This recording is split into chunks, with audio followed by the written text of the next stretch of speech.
ನಮಸ್ಕಾರ. ಸಿಬಿಎಸ್ ವಾರ್ತೆಗಳಿಗೆ ಸ್ವಾಗತ. ವಾರ್ತೆಗಳ ವಿವರ. ಕ್ರಿಸ್ಮಸ್ ಅಂಗವಾಗಿ ಬೆಥಸ್ಟಾ ಎಟರ್ನಲ್ ಚಾರಿಟೇಬಲ್ ಟ್ರಸ್ಟ್ ವತಿಯಿಂದ ಬಟ್ಟೆ ಮತ್ತು ಬೆಡ್ಶೀಟ್ ವಿತರಣೆ. Gangavati. Bethesda eternal charitable trust Vidyanagar ವತಿಯಿಂದ ಕ್ರಿಸ್ಮಸ್ ಅಂಗವಾಗಿ ದಿನಾಂಕ ಡಿಸೆಂಬರ್ 18, 2025 ಗುರುವಾರದಂದು ಟ್ರಸ್ಟ್ ಮುಖ್ಯ ಕಚೇರಿಯಲ್ಲಿ ವೈರುಧ್ಯರಿಗೆ ಮತ್ತು ಅಂಗವಿಕಲರಿಗೆ, ವಿಧವೆಯರಿಗೆ ಸೇರಿದಂತೆ ಇನ್ನೂ ಅನೇಕ ಜನರಿಗೆ ಬೆಡ್ ಶೀಟ್, ಸೀರೆ, ಬಟ್ಟೆಯಂತಹ ಉಪಯೋಗಿಸುವ ವಸ್ತುಗಳನ್ನು ವಿತರಣೆ ಮಾಡಲಾಯಿತು. ವಿತರಣೆ ಕಾರ್ಯಕ್ರಮಕ್ಕೆ ಮುಖ್ಯ ಅತಿಥಿಗಳಾಗಿ ಕೊಳ್ಳ ಈಶ್ವರ್ ಪ್ರಸಾದ್ ಹೈಕೋರ್ಟ್ ವಕೀಲರು ಹೈದರಾಬಾದ್ರವರು ಭಾಗವಹಿಸಿದ್ದರು. ಕಾರ್ಯಕ್ರಮದ ಉದ್ಘಾಟನೆಯನ್ನು ವೀರಯ್ಯಸ್ವಾಮಿ ಹೆಡ್ ಮಾಸ್ಟರ್ ಪೊದುಟೂರು, ಆಂಧ್ರಪ್ರದೇಶ ಭಾಗವಹಿಸಿದ್ದರು. ಅತಿಥಿಯಾಗಿ ತೊಟ್ಟ ಆನಂದ ಹೊಸಪೇಟೆ, ಆರ್.ಡಿ. ರಾಜು ಹೊಸಪೇಟೆ ಭಾಗವಹಿಸಿದ್ದರು. ಸಾನ್ನಿಧ್ಯವನ್ನು ಟ್ರಸ್ಟಿನ ಮುಖ್ಯಸ್ಥರಾದ ಜೀವಪ್ರಕಾಶ ವಲ್ಲಿ ಮತ್ತು ವಿಜ್ಯೋತಿ ಸತೀಶ ವಿ. ಲೀಡಿಯಾ. ಟ್ರಸ್ಟಿನ ಮುಖ್ಯಸ್ಥ ಜೀವಪ್ರಕಾಶ್ ವಲ್ಲಿ ನಮ್ಮ ಸಿಬಿಎಸ್ ನ್ಯೂಸ್ ಟಿವಿ ಮಾಧ್ಯಮದೊಂದಿಗೆ ಮಾತನಾಡಿದರು. ಕಳೆದ 23 ವರ್ಷಗಳಿಂದ ಬಡವರಿಗೆ, ವಯೋವೃದ್ಧರಿಗೆ, ಅಂಗವಿಕಲರಿಗೆ, ವಿಧವೆಯರಿಗೆ ಬಟ್ಟೆಗಳನ್ನು ಮತ್ತು ಬೆಡ್ ಶೀಟ್ಗಳನ್ನು ವಿತರಣೆ ಮಾಡುತ್ತಾ ಬಂದಿದ್ದೇವೆ. 18ನೇ ತಾರೀಖಿನಂದು ವಿದ್ಯಾನಗರದಲ್ಲಿ ವಿತರಿಸಿದ್ದೇವೆ. 19ನೇ ತಾರೀಖಿನಂದು ದಾಸನಾಳದಲ್ಲಿರುವ ಅಂಧ ಮಕ್ಕಳ ಪಾಠಶಾಲೆಗೆ ತೆರಳಿ ಹಣ್ಣು ಮತ್ತು ಹಂಪಲಗಳನ್ನು ಹಂಚಿ ಕ್ರಿಸ್ಮಸ್ ದಿನಾಚರಣೆ ಶುಭಾಶಯಗಳು ಕೋರಿದರು. ನಂತರ ಸಿಂಧನೂರು ತಾಲೂಕಿನ ಹಂಚಿನಾಳ ಗ್ರಾಮಕ್ಕೆ ತೆರಳಿ ಅಲ್ಲಿ ಇದೇ ರೀತಿಯಾದಂಥ ಬಟ್ಟೆಗಳನ್ನು ನಮ್ಮ ಟ್ರಸ್ಟ್ನಿಂದ ಕಡು ಬಡತನದಲ್ಲಿರುವ ವಯೋವೃದ್ಧರಿಗೆ, ಅಂಧರಿಗೆ, ಅಂಗವಿಕಲರಿಗೆ, ವಿಧವೆಯರಿಗೆ ವಿತರಣೆ ಮಾಡಿ ಕ್ರಿಸ್ಮಸ್ ಹಬ್ಬದ ಶುಭಾಶಯಗಳು ಕೋರಿದೆವು. ನಂತರ ದೇವರಿಗೆ ಪ್ರಾರ್ಥನೆಯನ್ನು ಸಲ್ಲಿಸಿ ಆ ಭಗವಂತ ಎಲ್ಲರಿಗೂ ಆರೋಗ್ಯ, ಆಯಸ್ಸು ಕರುಣಿಸಲೆಂದು ಪ್ರಾರ್ಥಿಸಿ ಮಹಾಪ್ರಸಾದವನ್ನು ವ್ಯವಸ್ಥೆ ಮಾಡಿ ಹಬ್ಬಕ್ಕೆ ಶುಭಾಶಯ ಕೋರಿದೆವು ಎಂದು ಹೇಳಿದರು. ಕಾರ್ಯಕ್ರಮವನ್ನು ನಡೆಸಿದರು. ಈ ಸಂದರ್ಭದಲ್ಲಿ ಗುಂಟೂರು ವಂದನಂ, ಗೆದುಲೂರು ಬಾಲಯ್ಯ ಸ್ವಾಮಿ, ಪೋದುಟೂರು ಜಗನ್ಮೋಹನ್, ಗುಂಟೂರು ರವಿ, ಮಂಜುನಾಥ ವಿದ್ಯಾನಗರ ಸೇರಿದಂತೆ ವಿದ್ಯಾನಗರದ ಹಿರಿಯರು, ಮುಖಂಡರು ಭಾಗವಹಿಸಿದ್ದರು.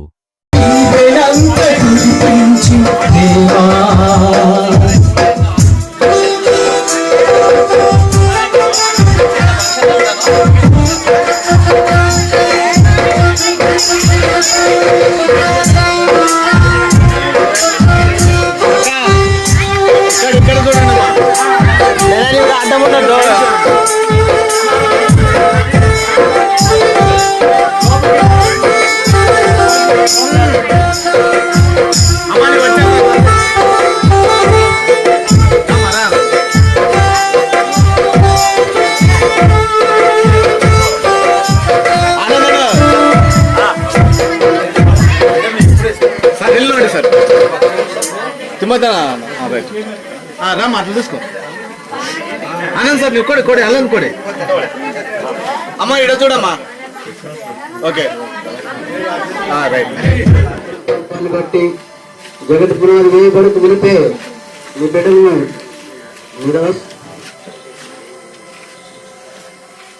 మీ దాసుడు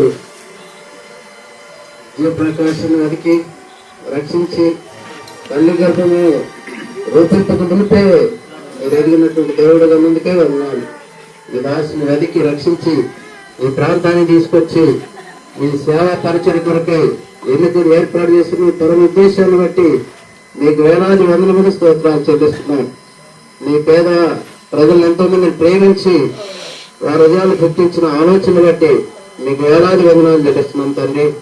వారికి సహకరించినటువంటి ఇక్కడ చేరవచ్చినటువంటి మరి దాసులందరిని బట్టి కూడా పేరు జ్ఞాపిస్తుంది ప్రభా. వారి ప్రేమ, ప్రయాస, వారి కుటుంబాలను కూడా మీరు దీవించండి. అడ్వకేట్ గారు ఇంకా మా ప్రభు మరి ఇక్కడున్న పేర్లు ప్రతి ఒక్కరిని కూడా పేరు జ్ఞాపిస్తుంది. దైవ దేవా కరుణించండి.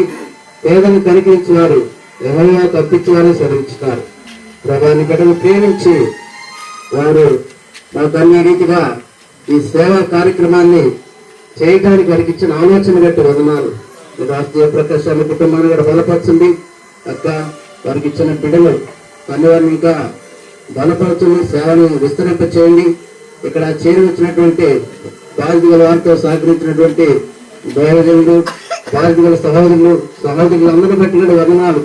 ఈ సేవా కార్యక్రమంలో మరి పాల్గొన్న ప్రతి బిడ్డను బట్టి మీకు వదనాలు. కానీ ఇంకా ఈ సేవ ముందు దినాలు ఇంకా ఘనంగా జరిగించండి. గొప్ప కార్యంలో మీ బిడ్డల పట్ల జరిగించండి. ఈ పట్టణంతో కూడా మార్చండి.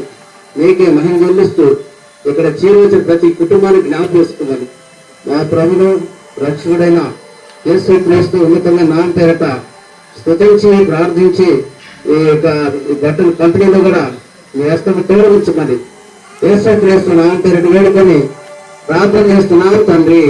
ఆమేన్.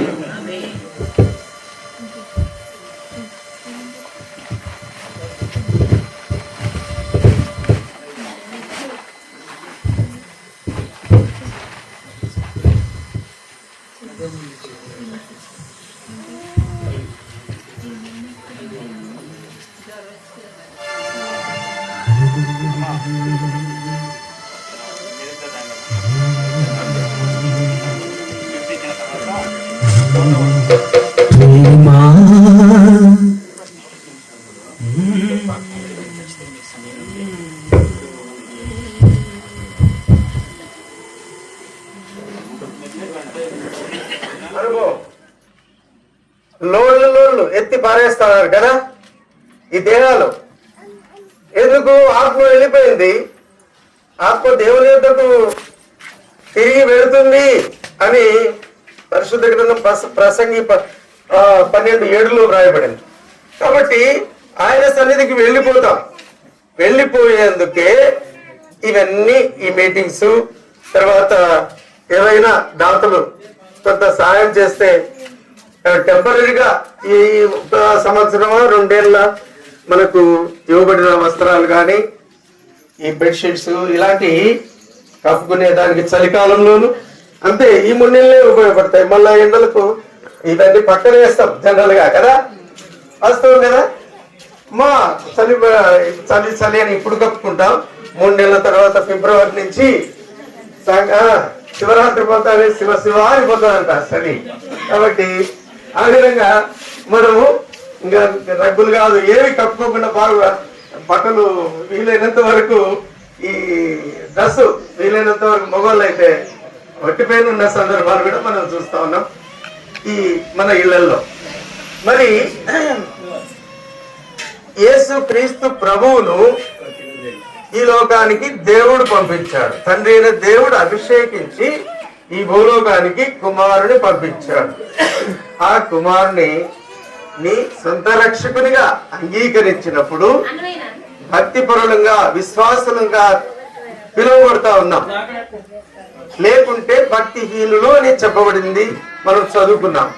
వాళ్ళు ఎక్కడికి పోతున్నారంటే పాతాళానికి వెళతారు, అది నరకం. నరకానికి సిద్ధపరచబడిన వాళ్ళే ఈ వాక్యం వినకుండా ఇప్పుడు ఎంతో మంది కొందరు వెళ్ళిపోయిన సందర్భం కూడా చూస్తా ఉన్నాం. మనలోనే మీలో కూడా చూస్తా ఉన్నారు, కొందరు వెళ్ళిపోయి ఉంటారు. కారణం ఏంటంటే అర్థం కాలే ఈ జీవితానికి సంబంధించిన ఈ పరిశుద్ధ గ్రంథము మానవాళి మనందరికీ వ్రాయబడిన మన క్షేమం కోసం, మన బాగు కోసం దేవుడు తెలుసుకోవాలనే సంకల్పంతో, అనాదికాల సంకల్పం అట దేవుని సంకల్పం. ఇది అనాదికాల సంకల్పం. కాబట్టి ఇన్ని విధాలుగా దేవుడు సేవకుల ద్వారా, వాక్య పరిచారకుల ద్వారా, ఆయా సందర్భానుసారంగా చర్చిల్లో కానీ, ఇలాంటి స్పెషల్ మీటింగ్స్ ద్వారా కానీ, సెమీ క్రిస్మస్ పేరుతో ఇలాంటి ప్రీ క్రిస్మస్ అని జరుగుతూ ఉన్నాయంటే దేవుడు మిమ్మల్ని నడిపించాడు. ఆశగల ప్రాణమును తృప్తిపరుస్తారని దేవుని వాక్యం సెలవిస్తుంది. కాబట్టి ఆశతో వచ్చారు. మరి ఈ నశించిన నరకానికి వెళ్లకుండా మనల్ని ఆత్మ రక్షణ కలుగజేయాలని, అంటే ప్రాణ, ఆత్మ, దేహములు 3 ఉన్నాయి. ఆత్మ వెళ్ళిపోతానే ఈ దేహము మంటికి వెళ్ళిపోతుంది కదా. ప్రాణం విలువ ఎప్పుడు తెలుస్తుంది? ఆత్మ పోతానే. కాబట్టి ఆ ప్రాణం విలువ ఏమున్నా ఇప్పటి వరకే, అంటే ఈ రోజు ఉన్నాం, రేపేం సంభవిస్తుందో మనకు తెలియదు అన్నాడు. ఎక్కడుంది ఆ మాట? యాకోబు పత్రిక 4వ అధ్యాయము 14వ వచనం చదవండి ఒకరు గట్టిగా. యాకోబు పత్రిక 4:14. రేపేమి సంభవించును మీకు తెలియదు, మీ జీవం ఏపాటిది అన్నాడు. మీ జీవము ఏపాటిది? కొంతలో కనబడి అంతలో మాయమైపోయే ఆవిరి వంటిదని వ్రాయబడింది. త్రాసు మీది ధూళి లాంటిదని చెప్పబడింది. ధూళి ఊఫ్ అని మామూలుగా ఒకప్పుడు పాత పెద్దోళ్ళకి తెలుసు. ఈ తక్కెళ్ళు ఉంటే ఆ తక్కెడ మీద పొద్దున్నే వచ్చి వాడుకునే ముందు ఆ దుమ్ము ఊపేవాళ్ళు. ఊపితే దుమ్ము పోతుంది. కాబట్టి ఆ త్రాసు మీది దుమ్ము లాంటారు. ఊఫ్ అంటే వెళ్ళిపోతా ఉన్నాం కదా. నరులారా తిరిగి రండి అంటే దేవుడు పిలిస్తే వెళ్ళిపోతా ఉన్నాం. ఇది మన జీవితం. దీనికి ఆయుష్కాలం పెట్టాడు. ఎంతవరకు అంటే 70 సంవత్సరాలు, అధిక బలం అయితే 20 సంవత్సరాలు. ఈ మాట ఎక్కడుంది? కీర్తనల గ్రంథం 90వ కీర్తన 10వ వచనంలో రాయబడింది. 90వ కీర్తన 10వ వచనం. 90వ కీర్తన 10వ వచనం. మా ఆయుష్కాలము 70 సంవత్సరాలు, అధిక బలం ఉన్న ఎడల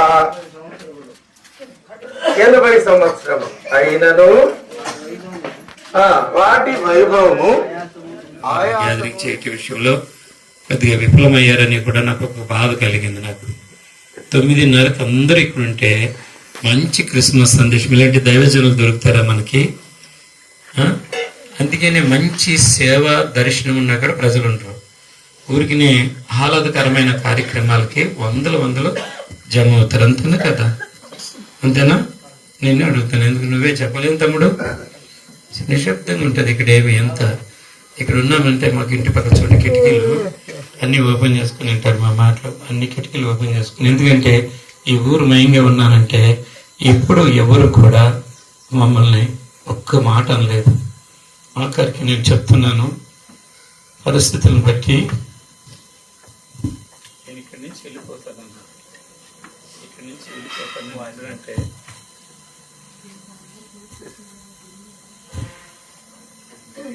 మా ఇంటి వెనకాల ఉంటారు.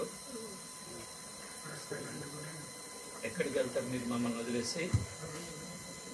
మీకు ఏం తక్కువైంది, దేవుడు ఏం తక్కువ చేశాడు, నీ స్థలం వదిలేసి పెట్టి వెళ్తారని. ఒకరోజు ఎండలో ఒక కారు వేసుకుని వెళ్తుంటే కారు కట్టడం వచ్చేసాడు ఆయన.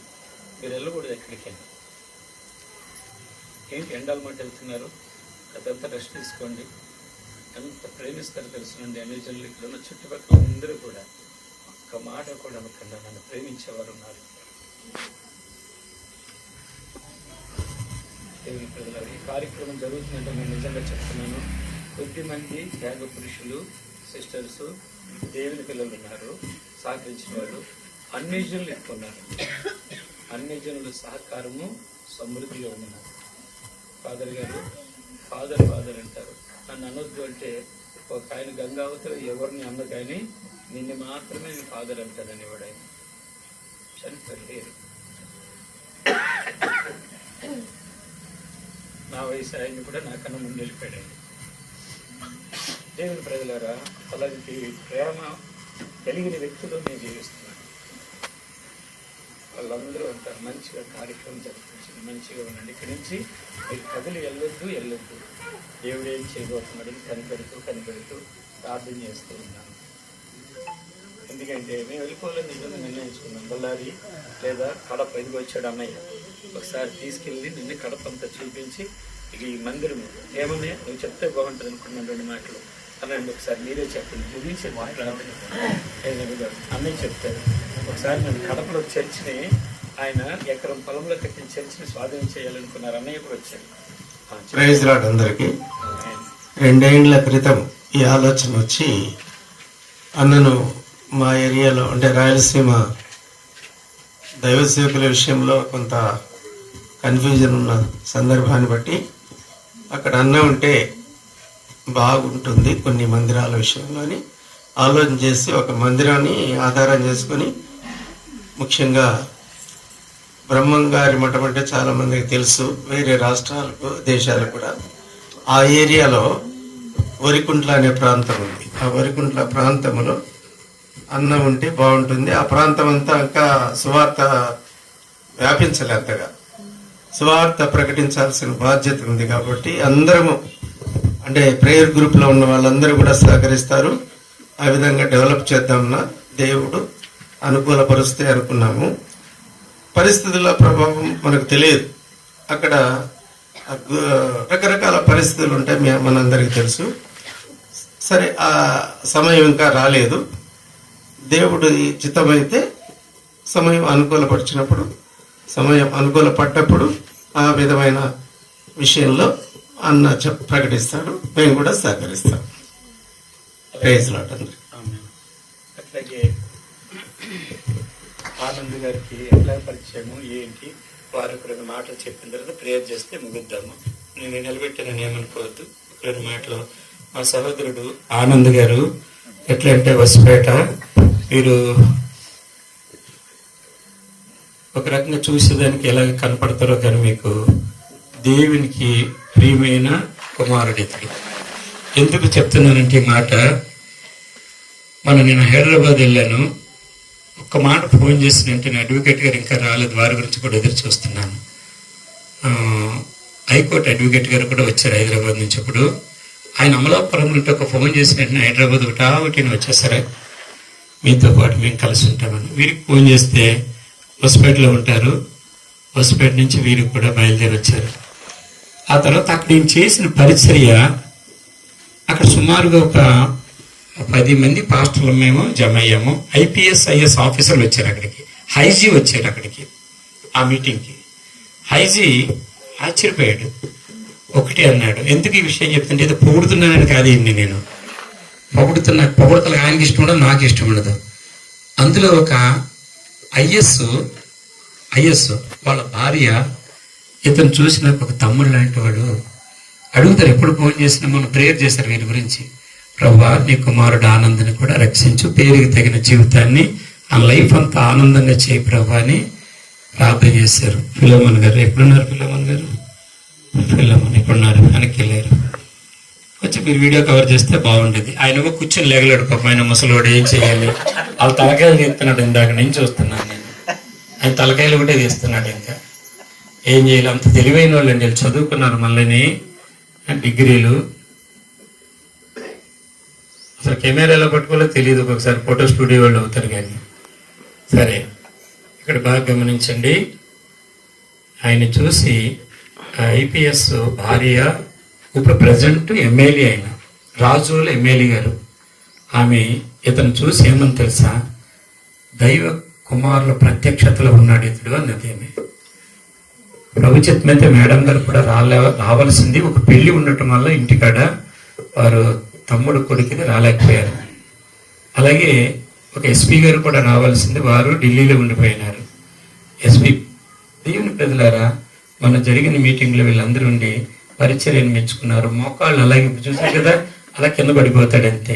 మోకాళ్ళ నుంచి ప్రార్థన చేస్తే అక్కడ ఇమానుయేల్ గారు వీరిని దీవించారు, ఇమానుయేల్ బ్రదరు. అందుకని వారి ద్వారా కూడా 2 మాటలు, వారి పక్షంగా నేను చెప్పను, ఈ సేవా కార్యక్రమాల గురించి 2 మాటలు మీరు చెప్తే ముగించేద్దాం. అందరికీ ముఖ్యంగా ఈరోజు నాకు చాలా ముఖ్యమైన పనులు ఉన్నాయి. సార్ పిలిచారని చెప్పేసి రావడం జరిగింది. అడ్వకేట్ గారు కూడా వేలో ఉన్నారు, వస్తున్నారు. సో నా పరిచయం మీకు చేసుకుంటాను. నా పేరు ఆనంద్, నేను హోస్పేటలో ఉంటాను. సో నా వృత్తి వచ్చేసి రియల్ ఎస్టేటు, అలాగే నేను కొన్ని కంపెనీలకి లైజనింగ్ కూడా చేస్తున్నాను. ముఖ్యంగా మన జీవ ప్రకాష్ గారు చేసినటువంటి సేవల్లో నేను కూడా వృత్తావర్తి సహాయం చేస్తున్నాను. కొన్ని ప్రాజెక్టులు, ఆయన చేసే ప్రాజెక్టులు చిన్న ప్రాజెక్టులు కాదవి, చాలా పెద్ద పెద్ద ప్రాజెక్టులు. సో ఆ ప్రాజెక్టులు చేయాలంటే కనుక ఆయన ఏ విధంగా ముందుకు తీసుకెళ్తున్నాడో అదే విధంగా మనం కూడా, అంటే ఒక మాటలో చెప్పాలంటే మీకు తెలుగులో, ಕನ್ನಡలో చెప్తే ಕನ್ನಡ ಅರ್ಥ ಎಲ್ಲರಿಗೂ ಅರ್ಥ ಆಗುತ್ತಲ್ವಾ, ಆನೆ ಕೂಡಿದ್ರೆ ಅಲ್ಲ, ಕೈ ಜೋಡಿಸಿದ್ರೆ ಆನೆ ಬಲ, ಹೌದಲ್ವಾ? ಹಾಗೆ ನಾವೆಲ್ಲರೂ ಒಗ್ಗಟ್ಟಾಗಿರ್ಬೇಕು. ಈ ಪ್ರಾಜೆಕ್ಟ್ ಮುಂದಕ್ಕೆ ತಗೊಂಡು ಹೋಗ್ಬೇಕಂದ್ರೆ ಒಗ್ಗಟ್ಟಾಗಿರ್ಬೇಕು. ಎಲ್ಲರೂ ಸಹಕಾರ ಸಾಹೇಬ್ರಿಗಿರ್ಬೇಕು, ಜೀವ ಪ್ರಕಾಶ್ ಸಾಹೇಬ್ರಿಗೆ. ಅದು ನಮ್ಮ ಇಲ್ಲಿ ಗಂಗಾವತಿಲಿಂದ ఢిల్లీವರೆಗೆ ನಾವು ಧ್ವನಿ ಎತ್ತು ಮಾತಾಡ್ತಕ್ಕಂತ ಪ್ರಾಜೆಕ್ಟ್ ಇದು. ಅಂದ್ರೆ ಈ ನಮ್ಮ ಇಂಡಿಯಾದಲ್ಲಿ ಎಷ್ಟು ಬಡ ಜನಾಂಗ ಇದಾರೋ ಬಡ ಜನಾಂಗ ಇರೋದೇ ಇಲ್ಲ ಅಂತ ಪ್ರಾಜೆಕ್ಟ್ ಅದು. ದುಡ್ಡಿನ ಕೊರತೆ ಇಲ್ಲ, ಮೊದಲನೇದು ಹೇಳ್ಬೇಕಪ್ಪ ಅಂದ್ರೆ ದುಡ್ಡಿನ ಕೊರತೆನೇ ಇಲ್ಲ ನಮ್ಮ ಇಂಡಿಯಾಕ್ಕೆ. ಅಂತ ಧನ ಎಷ್ಟೋ ಸಾವಿರಾರು ಕೋಟಿ ಕೊಳ್ತಾ ಇದೆ. ಅದು ಹೆಂಗ ನಾವು ಉಪಯೋಗಿಸ್ಬೇಕಂಬುದು ನಮಗೆ ಸರಿಯಾದ ಮಾರ್ಗ ಯಾರಿಗೂ ಗೊತ್ತಾಗ್ತಾ ಇಲ್ಲ. ಅಂತದನ್ನು ನಮ್ಮ ಜೀವ ಪ್ರಕಾಶ್ ಸಾರು ಈಗ ಆ ಮಾರ್ಗ ನೋಡಿದ್ದಾರೆ. ಹೆಂಗ ಬಿಡುಗಡೆ ಮಾಡಬೇಕು. ಈ ನೀವು ಹೇಳಿದ್ರಲ್ಲ, ಈಗ ನಾನು ಬರಕ್ಕಂತ ಮುಂಚೆ ಒಂದೆರಡು ಮಾತನ್ನ ಹೇಳಿದ್ದಾರೆ. ಏನಂತೇಳಿ, ಎಷ್ಟೋ ಏನು ಟಾರ್ಪಲ್ ಹಚ್ಕೊಂಡು ರೈಲ್ವೆ ಸ್ಟೇಷನ್ ಅಲ್ಲಿ, ಬಸ್ ಸ್ಟ್ಯಾಂಡ್ ಅಲ್ಲಿ ಎಷ್ಟೋ ಬಡ ಜನಾಂಗ ಇವತ್ತಿಗೆ ಒಂದು ಒಪ್ಪತ್ತು ಊಟ ಇದ್ರೆ ಒಂದು ಒಪ್ಪತ್ತು ಉಪವಾಸ ಮಕ್ಕಳವ್ರು ಎಷ್ಟೋ ಜನ ಇದ್ದಾರೆ. ಅವ್ರು ನೋಡಿ ಇವ್ರ ಮನಸ್ಸು ಎಷ್ಟೋ ಇದಾಗ್ತಾ ಇದೆ, ಕಣ್ಣೀರ್ ಆಗ್ತಾ ಇದ್ರು. ಒಂದೊಂದ್ಸಲ ನನ್ನ ಮನೆ ಹತ್ರ ಬಂದು, ನಮ್ಮ ಆಫೀಸ್ ಹತ್ರ ಬಂದು, ಸರ್ ಇಷ್ಟೆಲ್ಲ ಪ್ರಾಬ್ಲಮ್ಸ್ ಇದಾವೆ ಇನ್ನ ನಮ್ಮ ಇಂಡಿಯಾದಲ್ಲಿ ಅಂತ ಹೇಳಿದಕ್ಕೆ ನಾನು ಕೂಡ ಅವ್ರಿಗೆ ಒಂದು ಮಿನಿಸ್ಟರ್ ಜೊತೆಗೆ ಮಾತಾಡಿ ಮೊನ್ನೆ ఢిల్లీ ಕೂಡ ಹೋಗಿ ಬಂದಿದ್ದೀವಿ. ಇದೇ ಪ್ರಸ್ತಾವನೆ ಕೂಡ ತಗೊಂಡ್ ಬಂದಿದ್ದೀವಿ. ಸೆಂಟ್ರಲ್ ಮಿನಿಸ್ಟರ್ ಹತ್ರ ಕೂಡ ಮಾತಾಡಿದೀವಿ. ಈ ನೆಕ್ಸ್ಟ್ ನಿಮ್ಮ ಸಹಕಾರ ಕೂಡ ಬೇಕಾಗುತ್ತೆ.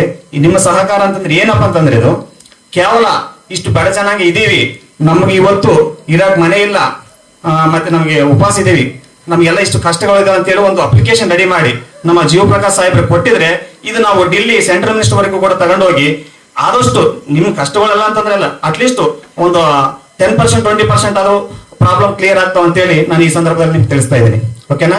ಒಂದು ಮಾನವನಾಗಿ ಹುಟ್ಟಿ ಇನ್ನೊಬ್ಬ ಮಾನವನಿಗೆ ಸಹಾಯ ಮಾಡ್ಬೇಕಂಬುದೇ ನಮ್ದು ವೃತ್ತಿ. ನಾವು ಅಂದ್ರೆ ಒಂದ್ ಮಾತು ಹೇಳ್ಬೇಕಂದ್ರೆ, ನಿನ್ನ ಒಲೆ ನಿನ್ನ ಪೊರುಗುವನ್ನು ಕೂಡ ಪ್ರೇಮಿಂಚನ್ನೇ ಬೈಬಲ್ ನಲ್ಲಿ ಬರ್ದಿದೆ. ಹಾಗಾಗಿ ನಾವು ಮನುಷ್ಯನಾಗಿ ಹುಟ್ಟಿ ಇನ್ನೊಬ್ಬ ಮನುಷ್ಯನ ಪ್ರೀತಿ ಮಾಡೋಣ. ಸೊ ಹಾಗಾಗಿ ಪ್ರೀತಿ ಮಾಡ್ತಾ ಇದ್ರೆ ನಾವು ಯಾರನ್ನೂ ಒಬ್ಬರನ್ನು ಟೀಕೆ ಮಾಡೋದು ಬೇಡ. ಹೆಣ್ಮಕ್ಳು ಮುಖ್ಯವಾಗಿ ಹೆಂಗಂತಂದ್ರೆ, ಅವ್ರ ಹಂಗ ಇವ್ರ ಹಿಂಗ ಇದೇ ಗೋಳದ್ರಲ್ಲಿ ಇರ್ತಾರೆ. ದಯವಿಟ್ಟು ಅವೆಲ್ಲ ಡಿಲೀಟ್ ಮಾಡ್ಬಿಡಿ, ಅದೇ ಡಸ್ಟ್ಬಿನ್ಗೆ ಹಾಕ್ಬಿಡಿ. ಪ್ರೀತಿಯನ್ನು ನಾವು ಇನ್ಮೇಲೆ ನಾವು ಪ್ರೀತಿಯಿಂದ ಮಾತಾಡೋದು ಕಲಿಯೋಣ. ಪ್ರೀತಿಲಿಂದ ನಾವು ಎಲ್ಲಾನು ಒಂದು ಅಕ್ಕ ತಂಗಿ ಅಣ್ಣ ತಮ್ಮ ಈ ತರ ಭಾವಿಸ್ಕೊಂಡು ನಾವೆಲ್ಲ ಒಂದು ಕುಟುಂಬ ಅದವರು.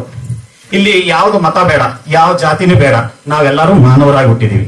ನಾವೆಲ್ಲರೂ ಮಾನವರೇ. ಅದರಲ್ಲಿ ಒಂದು ಹೆಣ್ಣು ಒಂದು ಗಂಡು ಇರ್ತಕ್ಕಂಥವನ್ನ ಆ ಸಿದ್ಧಾಂತವನ್ನು ನಂಬತಕ್ಕಂಥವನ್ನ.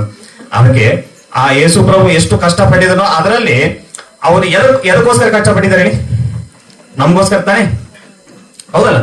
ಅಟ್ಲೀಸ್ಟ್ ಆ ಬೈಬಲ್ ಓದಿ ಇಷ್ಟೆಲ್ಲ ಸಾರಾಂಶಗಳು ತಿಳ್ಕೊಂಡು ಅದು 1% ಆದ್ರೂ ನಾವು ಸಾಧ್ಯತೆ ಮಾಡ್ಬೋದಲ್ವ? ನಾವು ಇಲ್ಲಿ ಕೇಳ್ತೀವಿ, ಅಲ್ಲಿ ಬಿಟ್ಬಿಡ್ತೀವಿ. ಮಾತುಗಳಲ್ಲಿ ಅಲ್ಲದು, ನಾವು ಕೆಲಸಗಳೆಲ್ಲ ಇರ್ಬೇಕು. ಅವಾಗೆ ನಾವು ನಮ್ಮ ಮನೆ ಹೆಂಗ್ ಸ್ವಚ್ಛವಾಗಿ ಇಟ್ಕೊಳ್ತಾ ಇದ್ದೇವೋ ಮನಸ್ಸನ್ನು ಕೂಡ ಅಷ್ಟೇ ಸ್ವಚ್ಛವಾಗಿ ಇಟ್ಕೋಬೇಕು. ಹೌದಂತೀರ ಸಿಸ್ಟರ್ಸ್? ಹೌದಲ್ಲ?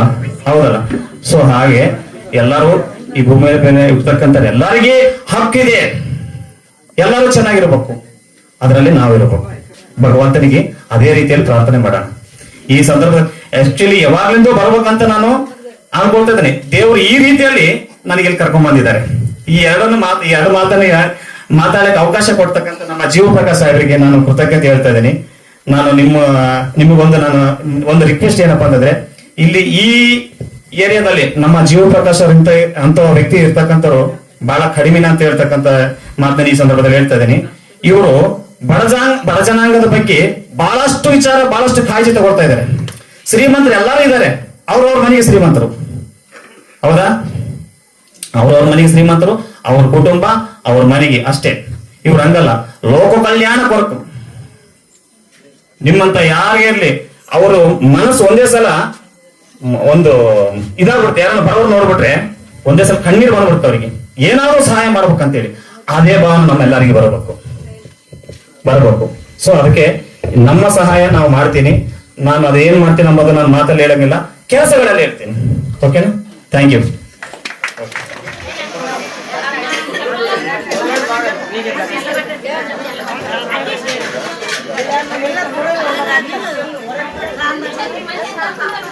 ఏంగాల సాంబారా జైనా సాంబార్ ఇంకోటి ఉంది అది బకెట్ ఇంకోటి లేదు ఒకటే.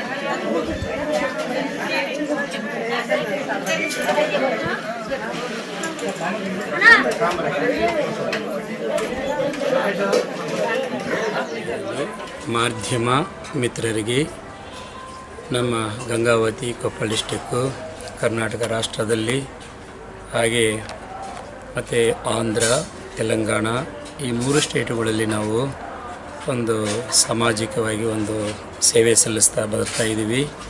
ಇವಾಗ 22 ವರ್ಷ ಕಳೆದು 18ನೇ ತಾರೀಕು ಇದೇ ತಿಂಗಳ ಡಿಸೆಂಬರು 18/12/2025 ನಾವು ಒಂದು ಕಾರ್ಯಕ್ರಮವನ್ನು ಹಮ್ಮಿಕೊಂಡಿದ್ವಿ.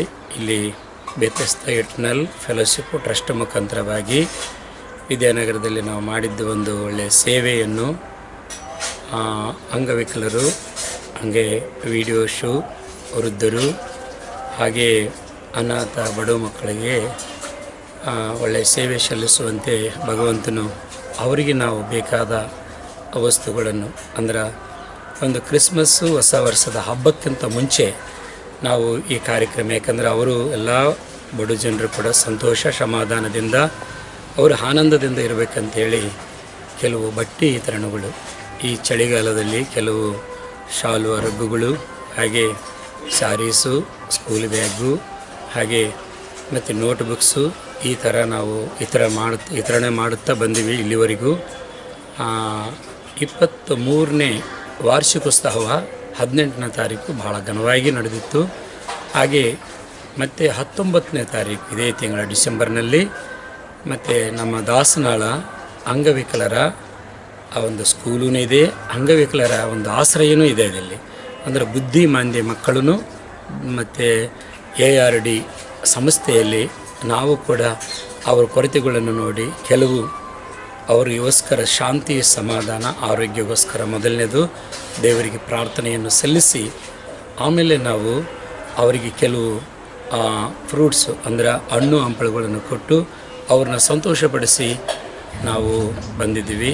ಈ ಥರ ನಮ್ಮ ಸಂಸ್ಥೆ ವತಿಯಿಂದ ಮುಂದಿನ ದಿವಸಗಳಲ್ಲಿ ಒಂದು ಗ್ರೀನ್ ಪ್ರಾಜೆಕ್ಟನ್ನು ಪ್ರಾರಂಭ ಮಾಡಬೇಕು. ಆ ಗ್ರೀನ್ ಪ್ರಾಜೆಕ್ಟನ್ನು ಉದ್ದೇಶ ಏನಂದ್ರೆ ಅನೇಕ ಬಳ್ಳಾರಿ, ಹಾಗೆ ಸಂಡೂರು, ಕೊಪ್ಪಳ, ಹೊಸಪೇಟೆ ಜಿಲ್ಲೆಗಳಲ್ಲಿ ಈ ಮೈನ್ಸ್ ಏರಿಯಾಗಳಲ್ಲಿ ಕೆಲವರು ಅನಾರೋಗ್ಯದಲ್ಲಿ, ಹಾಗೆ ಒಂದು ಒಳ್ಳೆ ಪ್ರೋಟೀನ್ ಅಂತ ಆಹಾರ ಇರಲಾರ್ದಂಥ ಜನರು ಕೆಲವು ಹಳ್ಳಿಗಳಲ್ಲಿ, ಸಮ್ ಏರಿಯಾಗಳಲ್ಲಿ ಇದ್ದ ಕಾರಣದಿಂದ ನಾವು ಆ ಏರಿಯಾದಲ್ಲಿ ಅಂದರೆ ಬಳ್ಳಾರಿ, ಹೊಸಪೇಟೆ, ಸಂಡೂರು ಮತ್ತು ಕೊಪ್ಪಳ ಈ ಜಿಲ್ಲೆಗಳಲ್ಲಿ ನಾವು ಹಾಗೆ ರಾಯಚೂರು ಜಿಲ್ಲೆ, ಈ 4 ಜಿಲ್ಲೆಗಳಲ್ಲಿ ನಾನು ಮೊದಲಿನಿಂದ ಸುಮಾರು ವರ್ಷದಿಂದ ನಾನಿಲ್ಲೇ ಸೇವೆ ಮಾಡುತ್ತಾ ಬರ್ತಾಯಿದ್ದೀವಿ.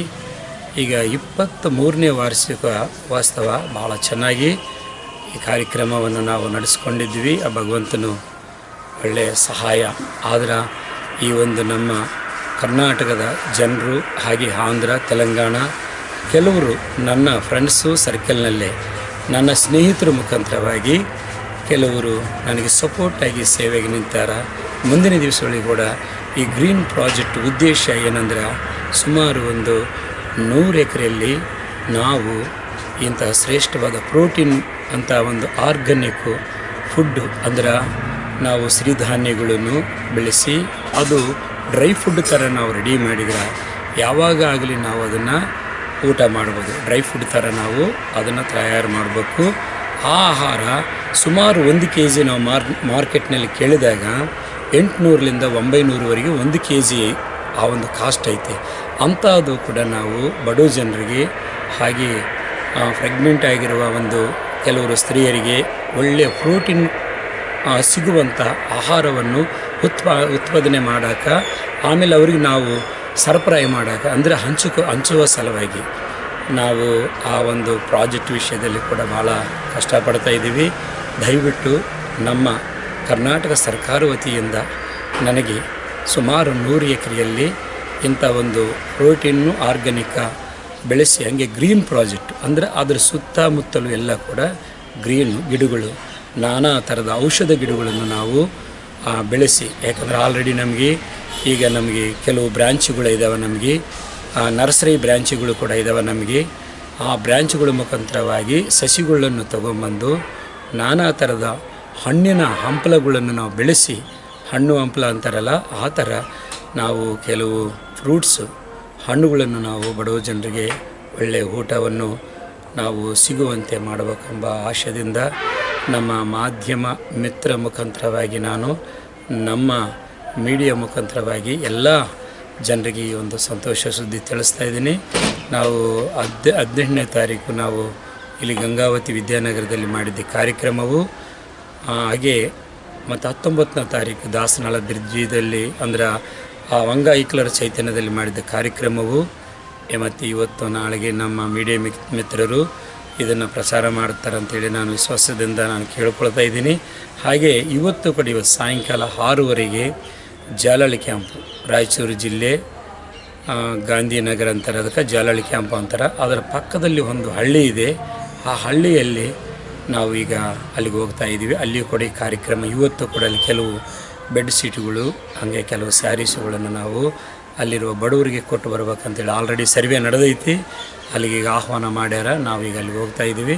ದೇವರು ನಮ್ಮ ಸೇವೆಯನ್ನು ಆಶೀರ್ವಾದ ಮಾಡಿ ಅದೇ ಥರ ನಮ್ಮ ರಾಷ್ಟ್ರ, ನಮ್ಮ ಭಾರತ ದೇಶದ ಜನರು ಸುಖ ಶಾಂತಿಗೋಸ್ಕರ ಪ್ರಾರ್ಥಿಸಿ ನಿಮ್ಮ ಮುಖಾಂತರವಾಗಿ ಸೇವೆಯನ್ನು ಮುಂದುವರಿಸ್ತಾರೆ ಅಂತೇಳಿ ನಾನು ಎಷ್ಟೋ ಸಂತೋಷ ಪಡ್ತಾ ಇದ್ದೀನಿ. ಈ ಕಾರ್ಯಕ್ರಮದಲ್ಲಿ ಭಾಗವಹಿಸುವವರು ಮುಖ್ಯವಾಗಿ ಮತ್ತು ನಮ್ಮ ಸ್ನೇಹಿತರು